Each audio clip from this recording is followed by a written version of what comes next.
Namaskar, this is Firstpost and you're watching Vantage with me, Palki Sharma.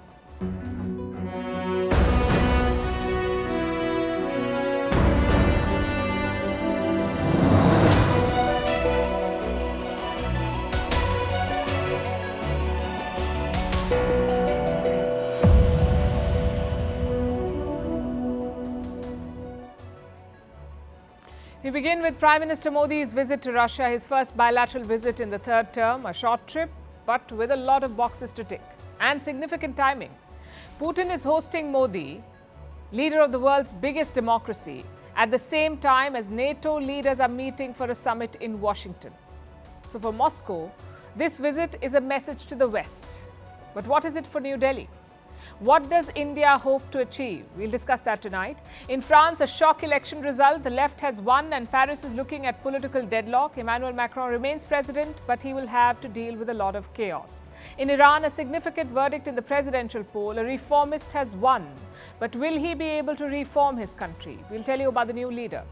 In the South China Sea, Beijing has docked a monster ship to bully the Philippines. In Barcelona, anti-tourist protests as locals fire water pistols at visitors. In India, the infrastructure is crumbling again with the rains. This is not how you become a superpower. In Africa, coup-hit countries are ditching the regional bloc called ECOWAS. In the US, Joe Biden says only the Lord can make him quit the presidential race. The Earth's core is moving in reverse. What does it mean for all of us? And what is doom scrolling? How can you reclaim your brain? All this and more coming up. The headlines first.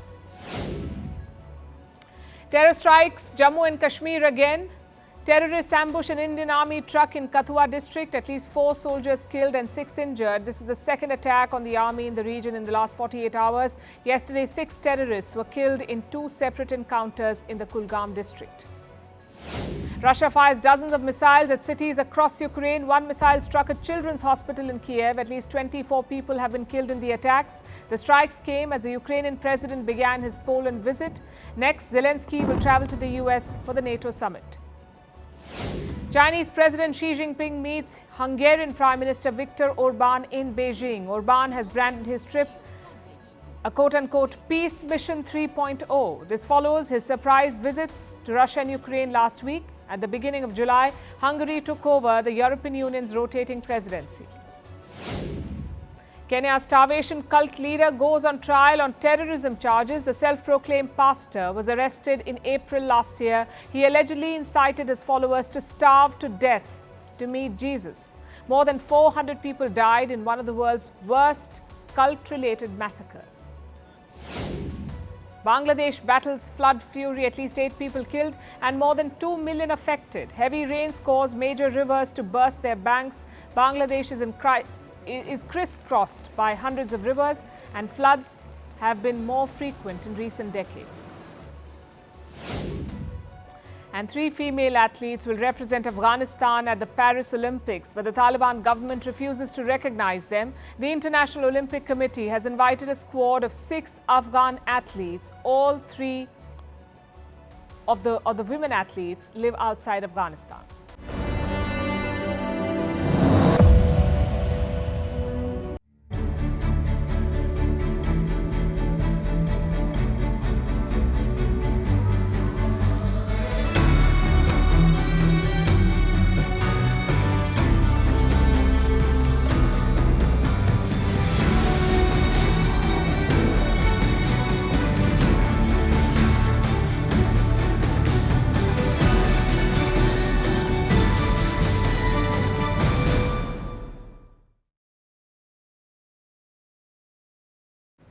Prime Minister Modi is in Moscow. He landed this afternoon for the first bilateral visit of his third term, and Russia is pulling out all the stops to welcome him. He got a red carpet welcome. Prime Minister Modi was received by Denis Manturov, the first Deputy Prime Minister of Russia, the same man who had received Xi Jinping last year when the Chinese president landed in Russia for a state visit. And this is a signal from Moscow. It is giving India the same importance as China. In a few moments, the Indian leader will meet Russian President Vladimir Putin over dinner. Now, this is a short trip. Modi will spend just 26 hours in Russia, and yet it's significant, especially because of the timing. It coincides with the NATO summit in America. So tomorrow, when Modi and Putin sit down for bilateral talks, NATO leaders will be meeting in Washington, D.C. And the Kremlin has been quick to point this out. It says the West is quote-unquote jealous of Prime Minister Modi's visit. Now, we don't know about jealous, but the West will certainly be watching. The NATO did all they could to isolate Russia, and yet Russia remains close to the world's largest democracy, India. Its GDP is growing faster than Western powers, and it's nowhere close to losing the war in Ukraine, despite all the military support that the West has been giving Kiev. So in terms of messaging, Modi's visit to Moscow is quite significant. Before taking off from New Delhi, he issued a statement calling Putin his friend. Prime Minister Modi said, and I quote, "I look forward to reviewing all aspects of bilateral cooperation with my friend President Vladimir Putin and sharing perspectives on various regional and global issues." And Moscow has left no stone unturned to welcome him. Prime Minister Modi met President Vladimir Putin over dinner. The Russian president is adding a personal touch. He hosted Prime Minister Modi for dinner tonight, not at the Kremlin, but at his dacha. Now, dacha is the Russian term for an estate. Putin's dacha is right outside Moscow in a suburb called Novo Ogaryovo. That's where they had dinner tonight. It's an opportunity to talk to each other informally, to iron out any issues before the bilateral tomorrow. They also get a chance to talk privately over dinner and have a frank exchange of opinions on pressing issues. So this dinner will set the tone for the bilateral tomorrow. They in fact did the same in 2021 when Putin visited India. Prime Minister Modi had hosted him for dinner before the formal talks. So in a way, Putin is reciprocating the gesture. Tomorrow, Prime Minister Modi has a packed schedule. He will attend a reception and meet members of the Indian community in Russia. Then he'll visit the tomb of the unknown soldier. Now, this is a war memorial dedicated to Soviet soldiers, those who died during the Second World War. From here, Prime Minister Modi will head to an exhibition organized by Rosatom. That's Russia's civilian nuclear power conglomerate. Putin is expected to join Prime Minister Modi there, and after this, they will have bilateral talks at the Kremlin. That's the last engagement of the day, of Tuesday. And then on Tuesday evening, Modi will depart for Austria for the second and final leg of this visit. But let's focus on Russia for the moment. Why has Prime Minister Modi gone to Russia today? He's gone for the annual summit. India and Russia have had this for over 2 decades now. The leaders take turns visiting each other every year. Putin came the last time in 2021, and now Modi has gone. By the way, Modi went for such a summit in 2001 as well as the Chief Minister of Gujarat. Atal Bihari Vajpayee was the Prime Minister of India then. Putin was still the President of Russia. But coming back to the present, what will Modi and Putin discuss? 4 broad topics: trade, connectivity, energy and defense. They'll also try to resolve some challenges like the rupee-ruble trade. This mechanism was started 2 years ago. Due to Western sanctions, Russia was barred from the global banking network. So India and Russia started using their native currencies to settle import bills. India uses the rupee, Russia uses the ruble. It's a good way to continue trading with each other and bypass Western sanctions. But here's the flip side. While India buys lots of oil from Russia, Russia does not import a lot from India. And now it has a stockpile of Indian rupees, but nowhere to spend it. They'll have to find a way to fix this imbalance. So that is one challenge. The 2 sides are expected to expand their energy relationship through long-term contracts, where India commits to buying more oil and gas from Russia and securing supplies for the long term at competitive prices. This would help both sides. We'll see how much progress they can make here.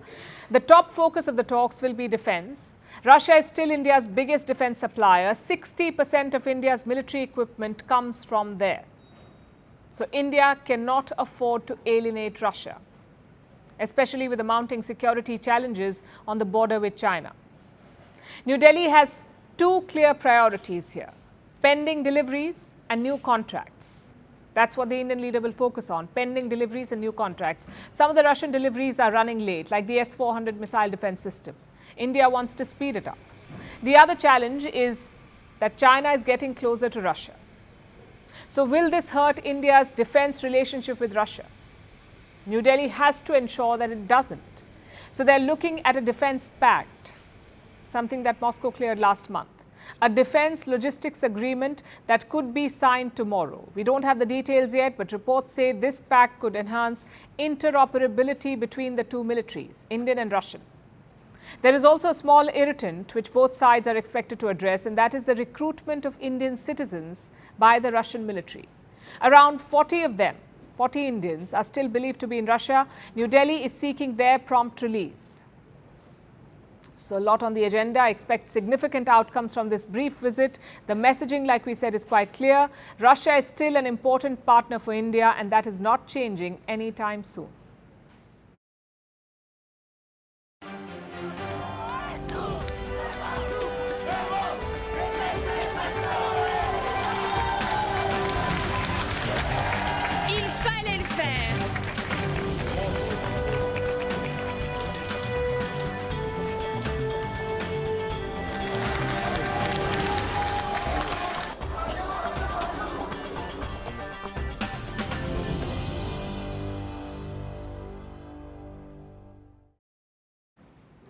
It has all the makings of a high-pitched drama, a risky gamble, an embattled protagonist, plot twists, and an unexpected climax.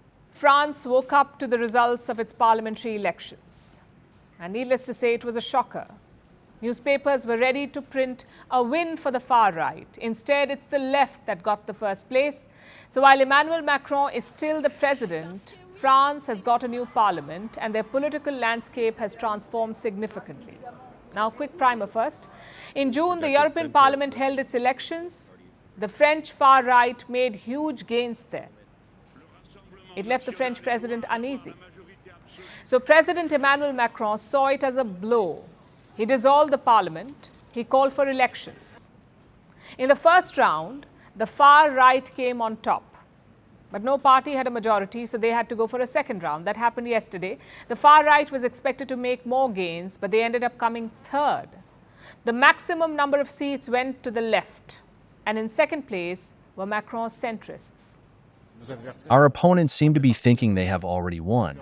But there was this real upsurge throughout the country, which still shows that there are forces that are able to mobilize. The turnout increased, and so we won. It is a very good thing. Relieved. Terribly relieved. I tell myself the French people have responded. We couldn't let the national rally win. This is not France. This is not the France of enlightenment. It's not the France of liberty, equality, fraternity. So how did it happen? And what does this result mean for France? Let's look at the top 5 highlights. Number 1, it's a huge victory for the left. They were fighting under the new Popular Front. The left parties had come together as the Popular Front. It's a coalition of 4 main parties: the France Unbowed Movement, the Socialists, the Greens, and the Communists. It's quite a diverse bunch. Now, these parties do not have a lot in common. They differ in ideologies. They've had disagreements. But this time they came together to keep Marine Le Pen's national rally out of government. This evening, the national rally is far from having the absolute majority the commentators predicted scarcely a week ago. In fact, it's totally the opposite. It's an immense relief for an overwhelming majority of people in our country. Which brings us to highlight number 2. Who will become the Prime Minister? Usually the president names a Prime Minister from the biggest faction. In this case, the biggest faction is the new Popular Front, that is the leftists. The alliance says it will put forward a candidate by next week. But it won't be without disagreements. Currently, a lot of names are doing the rounds, but one of them stands out, and that is Jean-Luc Mélenchon. He heads the far left, France Unbowed. He is a well-known figure in French politics, but if there's one thing that he is not known for, it is compromises. He is a divisive figure. And for a coalition to function smoothly, you need consensus, not division. Other names in the race include Marine Tondelier from the Green Party, the Socialist Party's current head, Olivier Faure, and the Communist Fabien Roussel. Another unlikely contender is François Hollande, the former French president. So there's no consensus on who the prime ministerial candidate will be, and France is in a political mess. That's highlight number 3. France is staring at a hung parliament. The left may have won, but they do not have majority. France's National Assembly has 577 seats. No group, no alliance has got 200 seats. The left-wing coalition has 187 seats. Macron's Ensemble alliance have 159 seats. And the far-right National Rally and its allies have 142 seats. So no one has enough seats to govern. If the parties cannot cobble up a majority, there will be chaos. We saw some of it on Sunday. There were clashes on the streets. If a government is not formed soon, it could get worse. Highlight number 4. What happens to the far right? The National Rally, Marine Le Pen's party, they'd won the first round. They expected to win this one too, but that did not happen. Party President Jordan Bardella slammed the results. He condemned what he called the unnatural alliance. By deciding to deliberately paralyze our institutions, Emmanuel Macron has now pushed the country towards uncertainty and instability. As a result, he has deprived the French people of any response to their day-to-day difficulties for many months to come. It's not game over for Marine Le Pen's party, though. In the last parliament, they had 88 seats. This time, they have 140 seats. So the party has made significant gains. They may still be out of power, but they're much stronger now with 140 seats. And this result could set the tone for the next presidential election, even though it's slated for 2027. We're losing one more year of unregulated immigration, one more year of losing purchasing power, one more year of a blowing up of insecurity in our country. But if we need to go through that, then we'll go through that. This brings us to the man responsible for the mess, Emmanuel Macron. That's highlight number 5. Macron took a gamble when he announced the polls. It was a snap election, remember? Until last week, it looked like it had backfired badly. But the president has now made a comeback. His party, the centrists, are in second place. The far right are out of power. So Macron may not have won, but he hasn't lost as much as was feared. And the road ahead will be tough for him. Macron, like I said, remains president of France. But with the parliament as divided as this, there will be political deadlock. And all eyes are on the president. He cast the die that led to this mess. So now he must clean it up.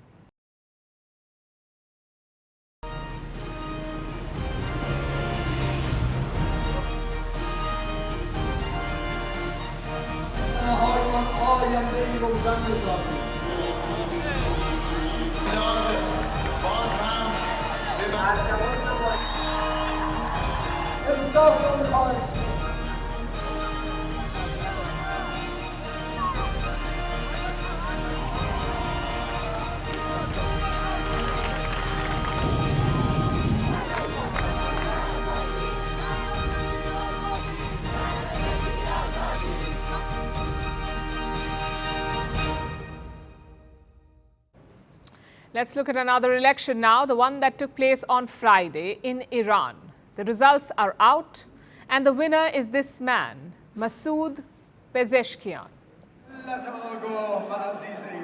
Congratulations to the knowledgeable and dear people of Iran on their victory. You have completed the work and taken a great step forward. A great leap forward. That is what Pezeshkian said. It implies that things will change. But is that really the case? Iran was forced to hold elections this year because their former president, Ibrahim Raisi, died in a helicopter crash. It happened in the month of May. So Iran had to choose his replacement. 6 candidates were allowed to run for president, Pezeshkian and 5 others. The first round of polling took place on the 30th of June. 2 candidates advanced to the runoff. One moderate, Masoud Pezeshkian, and one hardliner, Saeed Jalili. The second round of polls took place on Friday. Pezeshkian beat Jalili. The moderate won, the hardliner lost. Now remember, the former president, Raisi, was a hardliner, so this result is a major shift. There is a feeling of change in Iran. Listen to some of the voters. Everyone is a bit more glad.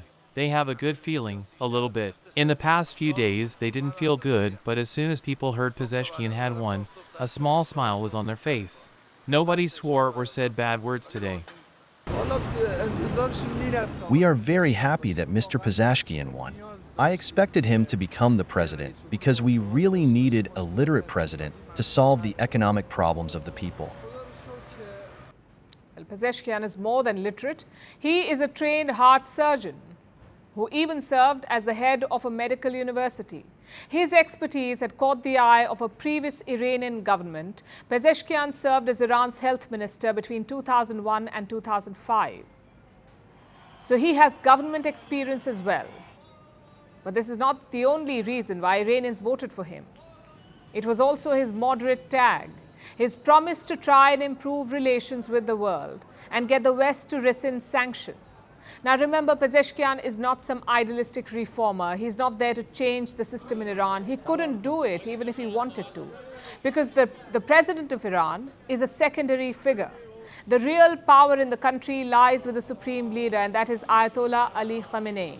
Khamenei controls foreign policy, the reason behind the Western sanctions. Iran is accused of trying to develop nuclear weapons. It is also blamed for trying to destroy Israel with a number of militias in other countries, Iranian proxies. And this is why there are sanctions on Iran. All of these things are under Khamenei's control, so Pezeshkian will not be able to change them even as president. The most that he can do is appeal to Khamenei. He can request Iran's supreme leader to take a softer stance. That's about it. And Pezeshkian knows the limits of his powers. The elections went smoothly and ultimately the votes were counted correctly. First, we should thank the supreme leader. If he wasn't there, I don't think we would have been announced winners of the elections easily. It's been many years after the revolution that we come to the podium, we make promises and we fail to fulfill them. This is the biggest problem we have in your eyes. In this election, I didn't give you false promises. I did not say things that I couldn't do afterwards. I didn't lie. He says he will try and improve foreign relations. He will try and get sanctions removed.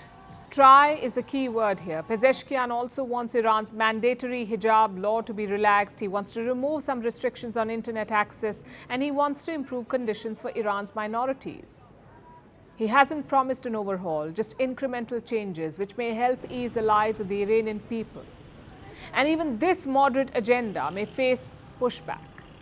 But Pezeshkian will be ready for that. He intends to abide by Iran's existing framework, and that may be his greatest strength. Iran's reformer presidents have come and gone. They did not really manage to make any long-term dent. So maybe Pezeshkian's middle ground approach is the need of the hour. We'll see in the next few months if it bears fruit.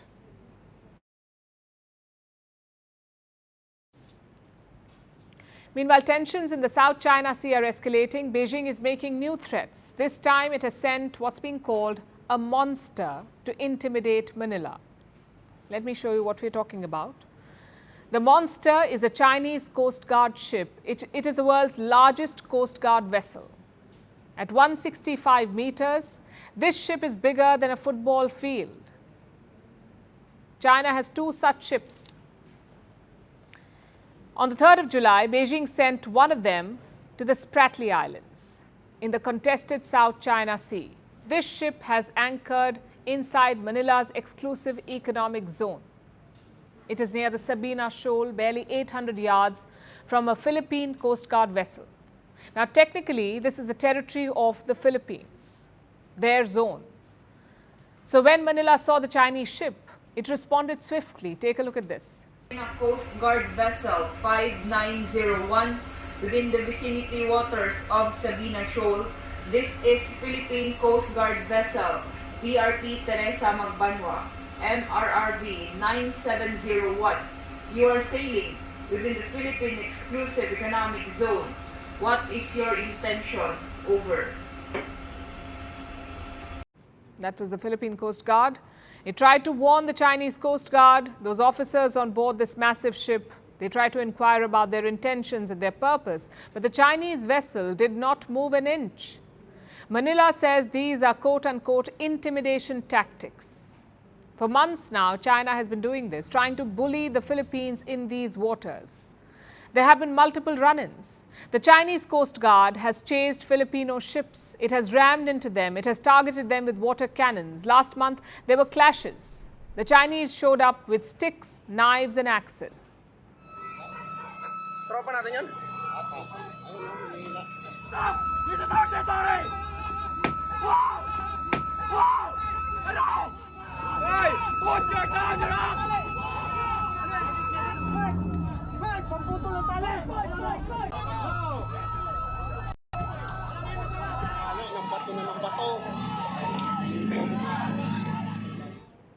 We covered all of it on the show. Do you see those men, in fact, behaving like pirates in these pictures? That's the Chinese Coast Guard. And this is clear bullying. And Beijing has decided to take it a notch up now. Today, it challenged Manila's rights over these waters. Sabina Shoal is part of China's Spratly Islands and is not in the exclusive economic zone of the Philippines. Chinese military and Coast Guard vessels patrolling and enforcing the law on the waters near Sabina Shoal comply with China's domestic law and international law, including the United Nations Convention on the Law of the Sea. The Sabina Shoal and the Spratly Islands, they're both part of the South China Sea. They fall within the exclusive economic zone of the Philippines. Vietnam, Taiwan, Malaysia and Brunei are also parties to this dispute. They have similar claims in the region, but China refuses to recognize any of them. China claims almost 90% of the South China Sea, and it is now using force to enforce its claims. So what should the Philippines do? What options does it have against a bully like China? Beijing understands only the language of strength, so Manila needs to develop deterrence. Today, it took a step in that direction. The Philippines signed a defense pact with Japan. There was a ceremony in Manila. The Japanese foreign minister is visiting, and the pact they've signed will be significant for the region. Under this agreement, Japanese forces can deploy in the Philippines and vice versa. Both sides can conduct joint training exercises. Both these countries have been at the receiving end of China's expansionism.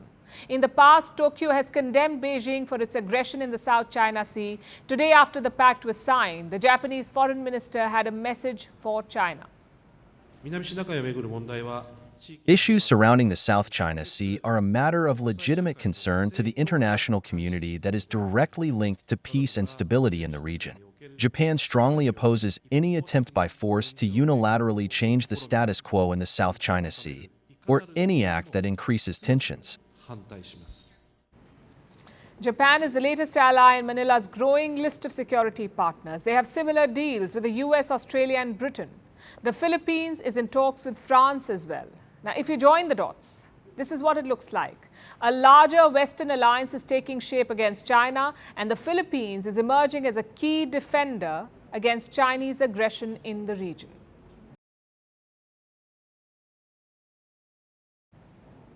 A summer afternoon on the streets of Barcelona. Who wouldn't like that? Well, think again. On Sunday, tourists in Barcelona were in for a shock. They were hit by water, sprayed by the city's unhappy residents. These residents were protesting against over-tourism, and this battle is not unique to Barcelona. Across the world, locals have a grudge against tourists. They want them out. But what is the solution? If you're preparing to travel this summer, this next report is a must-watch for you. Nestled between the Mediterranean and the mountains is Barcelona. Any Spanish itinerary is incomplete without a trip to the city. But while you visit Gaudi's creations or sit down for tapas, beware of one thing: the city's unhappy locals. On Sunday, Barcelona's tourists were in for a rude shock. They were sitting down for some food, and that's when they were sprayed with water. These are Barcelona's anti-tourist protesters. They marched down the city, they took over tourist areas armed with their water pistols.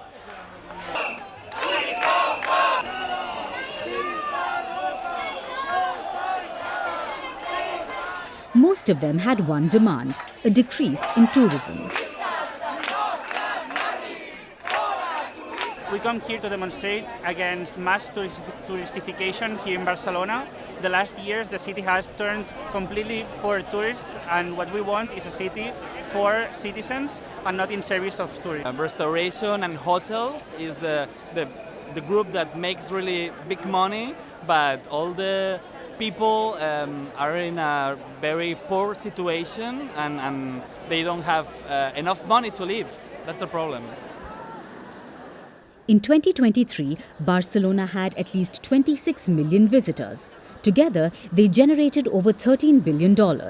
So tourism is crucial for the economy. But it also puts immense pressure on the infrastructure and inconveniences the locals. Public services are burdened, housing prices are skyrocketing, and the profits from tourism never reach the public. The first is against the economic model based on mass tourism because this model makes us poorer and more dependent. And on the other hand, it has an effect on the price of housing, which right now is an alarming and distressing problem for the population.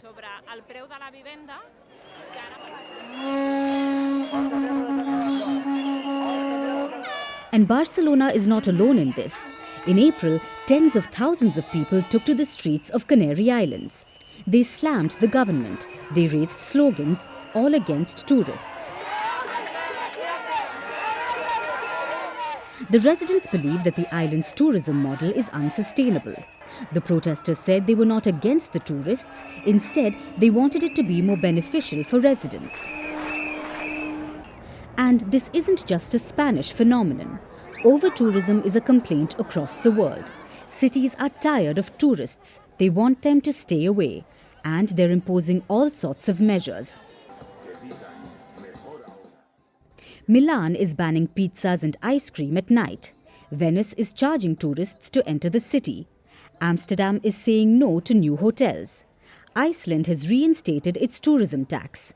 Mount Fuji's new entrance fee aims to manage crowds. So clearly, tourist hotspots have had enough. But will these help? Global tourism is at a record high. This year, it's set to reach pre-pandemic levels. Travel will add a record $11 trillion to the global economy in 2024. According to the World Tourism Organization, the number of international tourists will surpass 2 billion by 2030. So tourists aren't going anywhere, yet the places they want to visit remain the same. This is straining resources and local residents are left bearing the brunt, which is why governments must spring into action. Tourism is important for the economy, but it cannot go on unchecked. For sustainable tourism, the focus should be on responsible travel.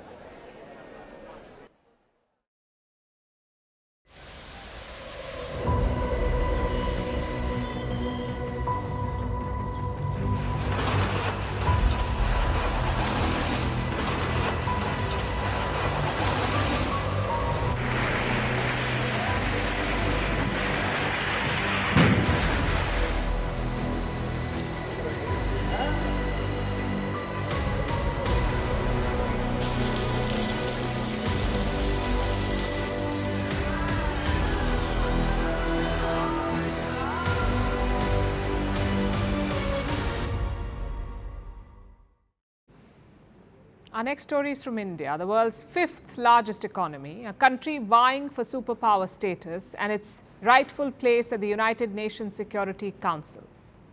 There is no denying that India deserves all of this and more.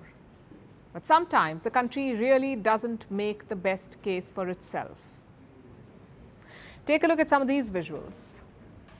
These are images from Mumbai, India's financial capital and one of the most expensive cities in Asia. This was the state of Mumbai today. It looks less like a city and more like a wastewater treatment tank before the treatment process begins. About 300 millimeters of rainfall hit the city this morning over a span of 6 hours from 1 a.m. to 7 a.m. and this was the result. 50 flights were cancelled, schools were shut, people were advised to stay home and local trains, the lifeline of Mumbai, faced delays and cancellations. Again, this is India's financial capital, brought to its knees because of the monsoon. And no, this is not some once-in-a-lifetime storm. This is just the beginning of the Mumbai monsoon, the same monsoon that hits the city every single year. So then the question is, why does this keep happening? Why does Mumbai continue to drown in muddy water year after year? And it's not just Mumbai. 2 weeks ago, it happened in Delhi, India's national capital, the political heart of the country. On the 28th of June, the Delhi airport's roof collapsed, killing one person. This was a recently renovated airport expanded at a cost of 8,000 crore rupees. That's almost $1 billion. Is this what $1 billion of taxpayer money buys you in India? There was a lot of finger pointing after this incident about how the airport was built over a decade ago by the previous government. But isn't it the current government's job to maintain the infrastructure they inherit? After all, you aren't only responsible for the things that you have built, you have to maintain everything, no matter who built it and when. That's the maintenance part of things, which both Delhi and Mumbai are clearly doing wrong. But almost nothing compares to Bihar and the state's beleaguered bridges. 12 bridges have collapsed in Bihar over the last month. That's right, 12 bridges. It started on the 18th of June in Araria. And then the dominoes started falling one after the other. Siwan, East Champaran, Kishanganj, Madhubani, the rains kept coming and the bridges kept falling. And once again, Indian taxpayer money sank along with the questionable concrete in the bridges. Bihar has faced heavy rains over the last few weeks. But the bridge collapse phenomenon predates this. There was a collapse in March this year. That bridge cost about $120 million. Last year, we saw a $200 million bridge collapse for the second time. This is the state of Indian infrastructure. Roads turn into rivers, airports crumble and bridges collapse. Which brings me to the question, how does India expect to become a superpower at this rate? To become a developed nation, to attract foreign investment, India needs to get the basics right. Roads are basic infrastructure. So are bridges and flyovers and airports. Anyone looking to invest in your country will judge you on the basics, and India leaves much to be desired on this front. Throughout the decades, that has been the case. At present, countries are looking to de-risk from China. They're searching for alternatives. India should be an obvious choice. But the house isn't in order. And that is why India is facing competition from the likes of Vietnam, Malaysia, Indonesia and Thailand. India has an abundance of manpower and talent, but dilapidated infrastructure. That is partly why Southeast Asian countries are winning over multinationals. All the countries I mentioned are also tropical, by the way. We all face monsoons, but Southeast Asia seems to have learned how to deal with the rains, and India is still playing catch up. India's rain record won't sink the country, but it will hold us back if we really want to progress at the global stage. We need to demand more from every level of government, because without accountability, we'll keep counting the broken bridges and the shattered airports until the end of time.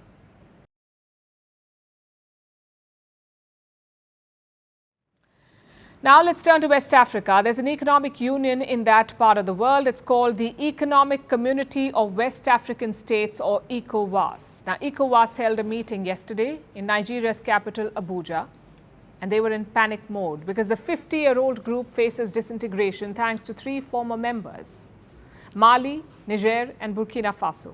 All 3 countries are run by military juntas, and they have decided to reject ECOWAS. Instead, they formed their own alliance. It's called the Alliance of the Sahel States. This new bloc was formalized on Saturday, and it has the potential to destroy decades of West African integration. Here's our report. What would you do if you and your friends weren't invited to a party? Probably host a better one, right? It seems 3 West African countries were thinking along these lines when they held a summit on Saturday. The leaders of Mali and Burkina Faso travelled to Niger's capital, Niamey, for an official meeting of their very own regional alliance, the Alliance of Sahel States. These countries had touted this alliance a few months ago, but on Saturday they officially signed a confederation treaty and took some shots at West Africa's biggest regional bloc, the Economic Community of West African States, or ECOWAS. Our people have turned their backs irrevocably on ECOWAS, and now it's up to us to create the Alliance of Sahel States Confederation, an alternative to any artificial regional grouping, by building a sovereign community of peoples.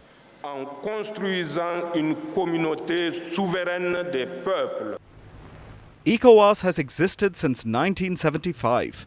It was a grouping of 15 West African countries. Now, that number has gone down to 12. ECOWAS had planned to talk about bringing the Sahel states back into the fold, but the Sahel alliance came as a shock. It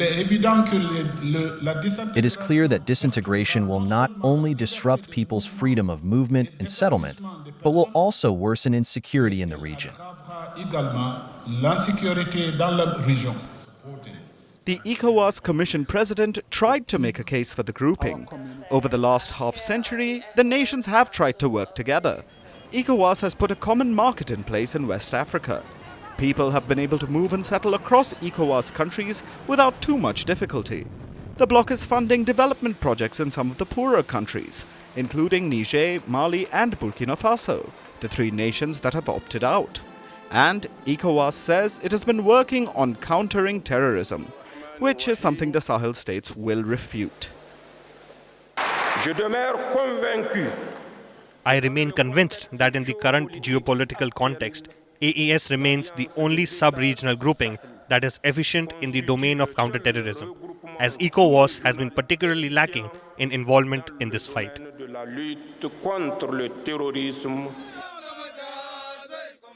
The Sahel State Alliance was born in response to rampant terrorism. All three nations, Mali, Niger and Burkina Faso, have been dealing with terrorist insurgencies for years. The local militaries were fighting terrorists with the help of the West. Countries like France and the US. But after years of fighting, there seemed to be no end in sight. And the militaries of these three West African countries got fed up. The soldiers overthrew their democratically elected governments and formed military juntas to rule these nations instead. The juntas blame the West for the situation in their countries, and they also blame ECOWAS for not doing enough. It seems ECOWAS has finally gotten the message. In Sunday's meeting, the group approved a new counter-terrorism force. It will be 5,000 strong. ECOWAS is also planning to roll out a common currency, the ECO, to better integrate the West African economies. These are much needed initiatives and have great potential. But will they be enough to convince the Sahel states to return? Or is it too little, too late?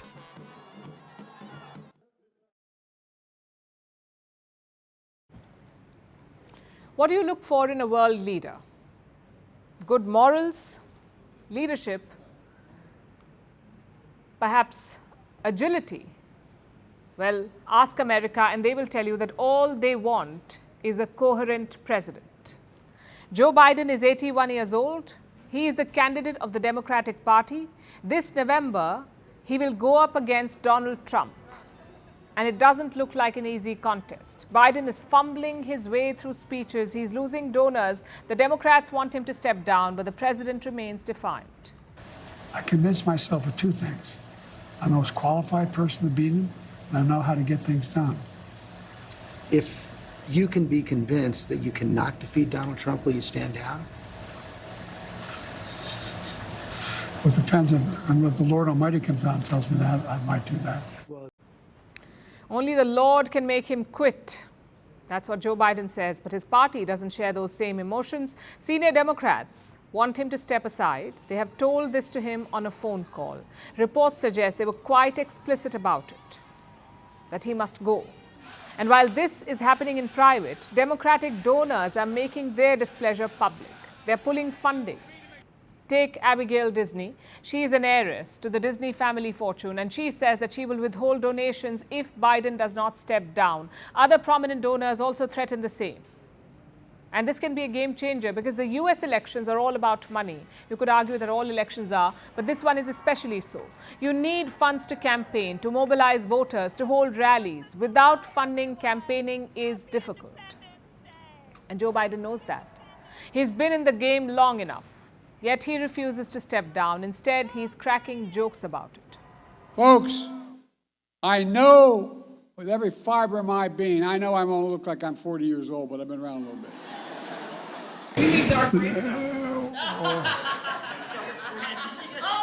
I got my glasses in.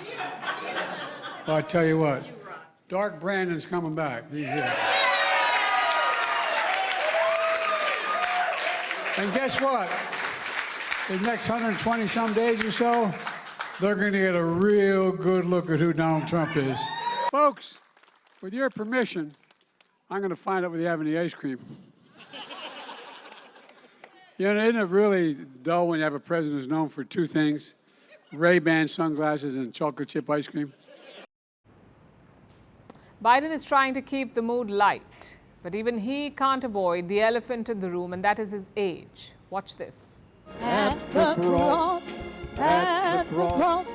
where I first saw the light and the burdens of my heart. That was Biden sitting in a trance at a church. Is this man fit enough to lead the Democrats? Well, he certainly thinks so himself. Today, the US president wrote a letter to Democrats, a letter of reassurance, where two things stand out. Biden says that he's running the race till the end and that he's committed to beating Donald Trump. So he thinks that he's the best candidate for the Democrats. But will the polls say the same? Let's look at a CNN poll. It looks at a Biden-Trump matchup. 49% support for Trump, 43% for Biden. So Trump is leading by 6 points here. Now let's look at another poll. It looks at a potential Kamala Harris-Donald Trump matchup. What if they were to contest against each other?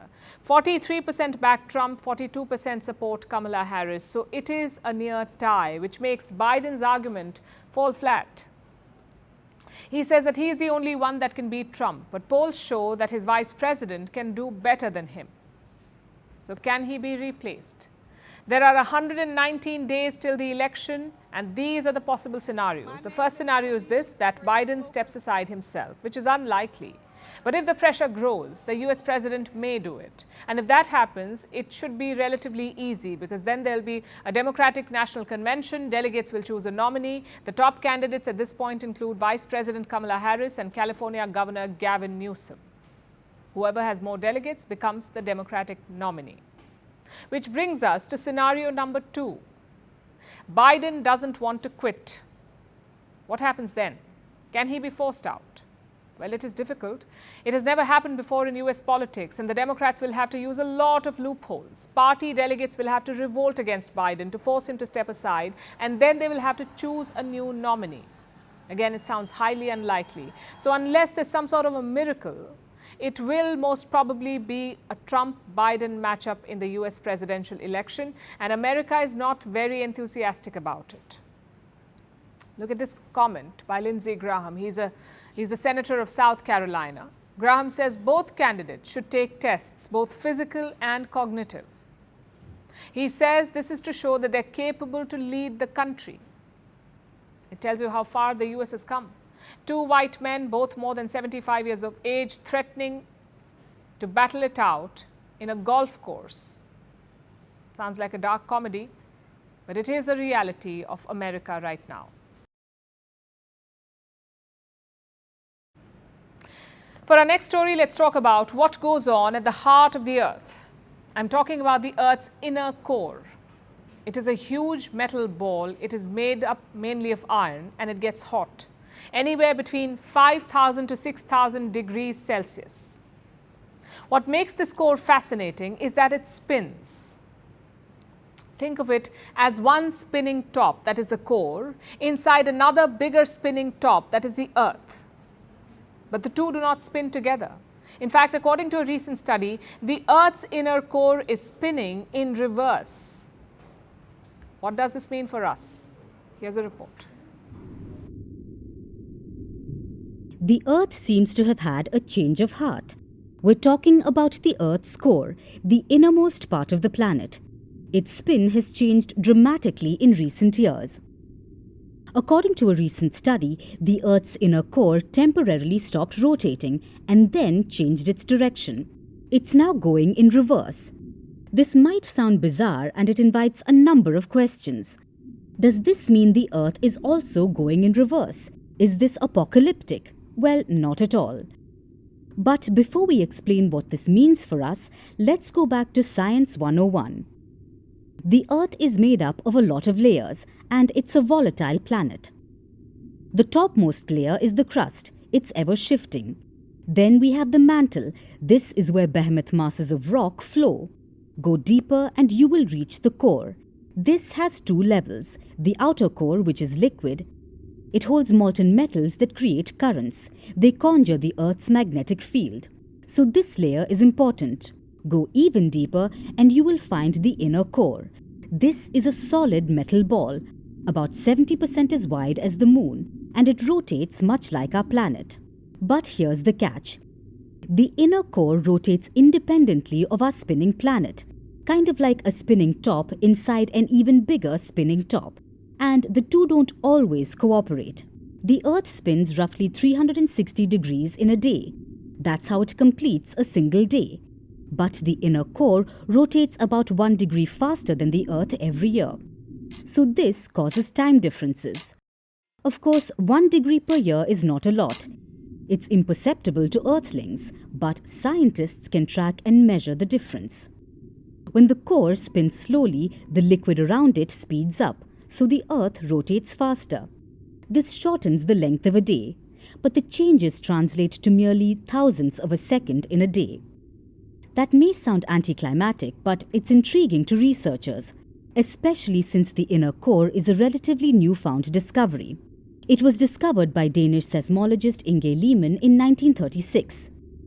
The question remains, why is the core going in reverse? Scientists are not sure, but according to the study, this could be part of a 70-year-long cycle of the core's movements, which sees changes due to the magnetic field. So the reversal in the spin can be part of the core's nature. Even though the core is at the heart of much of what happens on Earth, from volcanic eruptions to earthquakes, we don't know much about it. It is the Earth's deep interior, so it's impossible to observe or sample directly. While there are still several unanswered questions, this study does bring us one step closer to understanding the center of the Earth.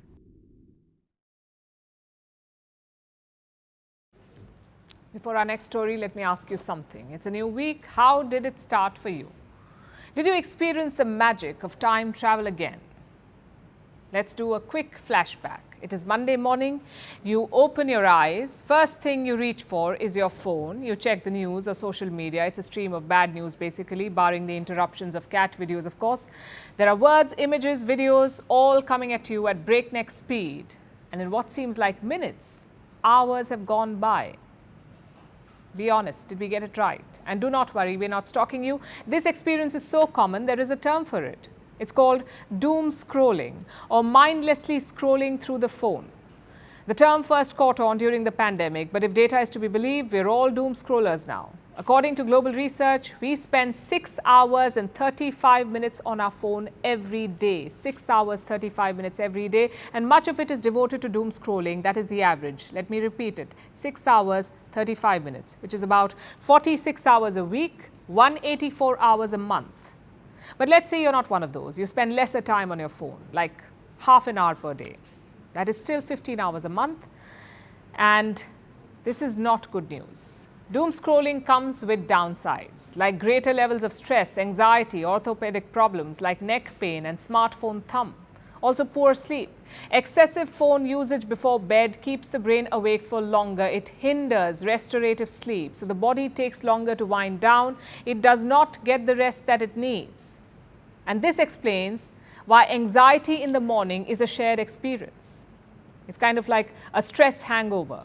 And reports say that it saw a 247% increase in online searches between 2022 and 2023. 247% increase. I know it's only Monday, but there is more. Doom scrolling also increases the risk of vicarious trauma. This is second-hand trauma. According to experts, when you do not experience a distressing event yourself, you're not directly impacted by it. But if you're repeatedly exposed to stories about it, it hurts your mental health. I'll give you an example. Do you remember the 9/11 attacks in the US? 2 planes slammed into the World Trade Center. The images were horrific. More than 2 billion people watched this attack on TV. Were you one of the viewers? Can you still see the images in your mind? If yes, you're not alone. More than 2 decades have passed. 2 billion viewers did not experience that attack. Yet many of those who watched this broadcast over and over and over again developed post-traumatic stress disorder or PTSD. They still get flashbacks. Some of them even get nightmares. And this was in the age of television. Cut to today, the age of smartphones. Our exposure to stressful events has never been more intense. There are wars, protests, floods, wildfires, viral outbreaks. We are exposed to apocalyptic updates constantly, which does make us more informed, but overexposure can also be bad for us. So what can we do? How can we reclaim our brain? Unfortunately, there's no quick fix because each digital addict is different. But there are plenty of solutions that all of us can try. Those who choose to go cold turkey, opt for dumb phones or delete their social media, which is a big move. But those who believe in moderation could take smaller steps like setting time limits on their phones or apps, minimizing app notifications, or redesigning routines, like no phones in bed. There are a lot of ways to say no to the digital candy that is dispensed. But the first step is this: accepting that our doom scroll may lead us to a doom spiral.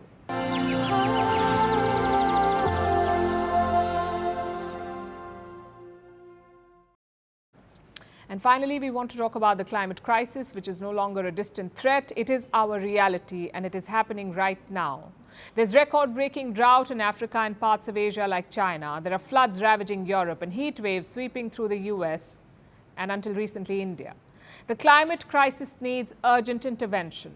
We often focus on policy solutions, but there are also personal efforts that can help. Something as simple as planting a tree. It may appear like a small move, but it can be powerful. And we hope to mobilize people across the world to do this through the One Tree Project. It's an initiative of Network 18, the largest news network in India. Our final report tonight explains how one tree can make a world of difference. Record-breaking drought in China.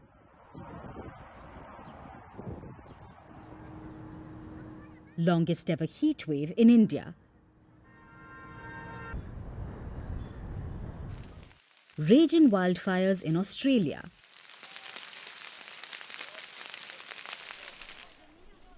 Flash floods in Europe.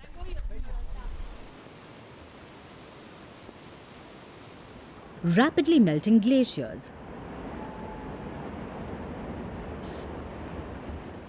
Bigger storms, fiercer cyclones, and widespread destruction.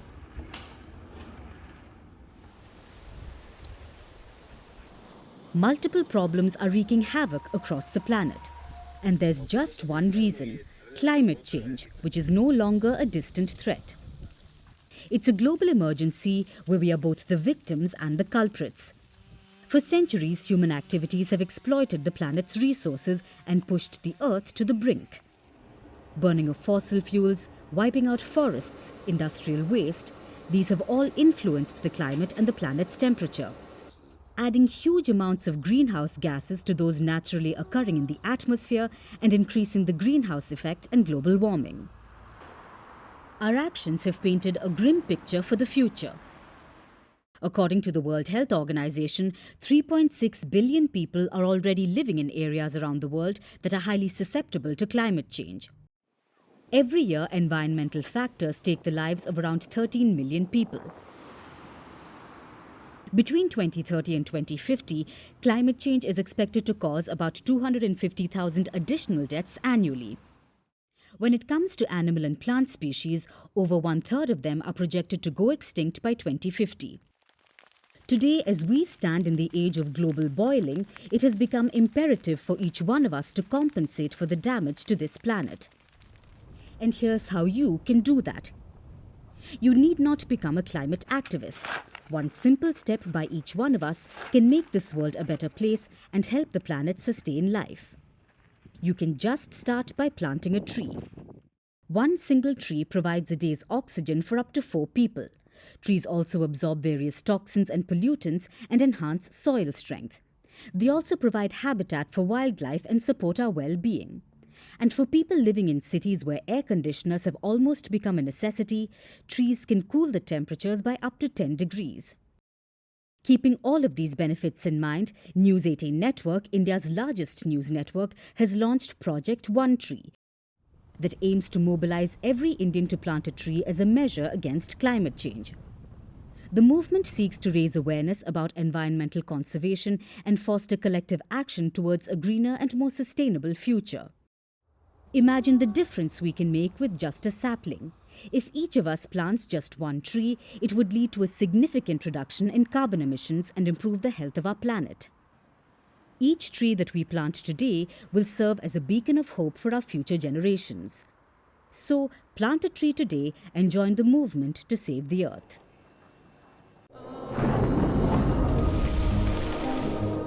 Climate change is on our doorstep. It's time for a revolution to take root. And it starts with 1.4 billion Indians. It starts with one tree. One tree for humanity.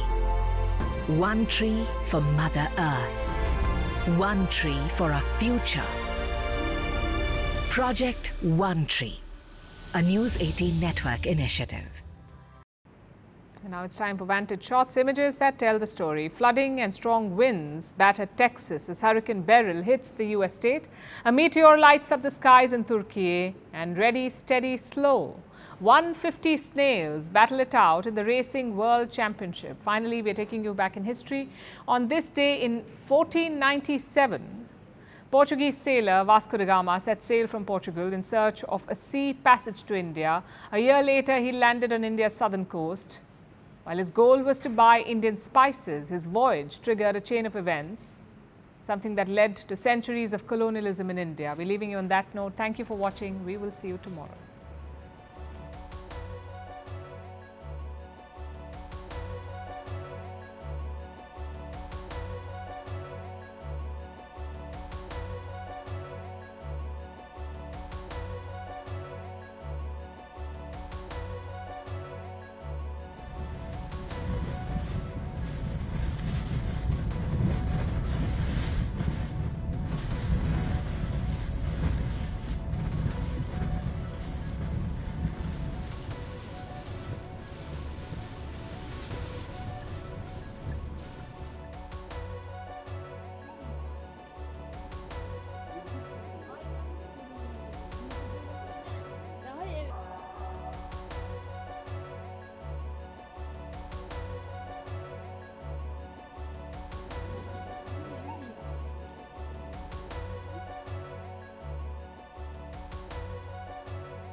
Across continents, one powerful news source.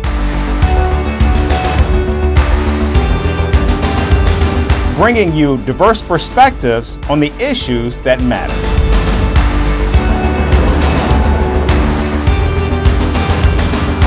We go beyond the boundaries to give you that little extra about every sporting moment.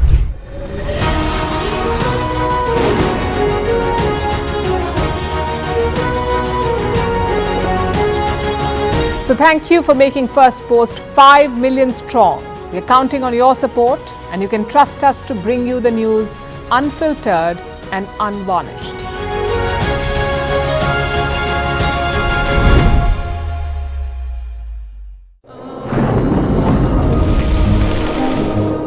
Climate change is on our doorstep.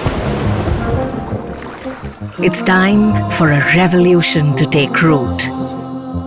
And it starts with 1.4 billion Indians. It starts with one tree. One tree for humanity. One tree for Mother Earth. One tree for our future. Project One Tree, a News 18 network initiative.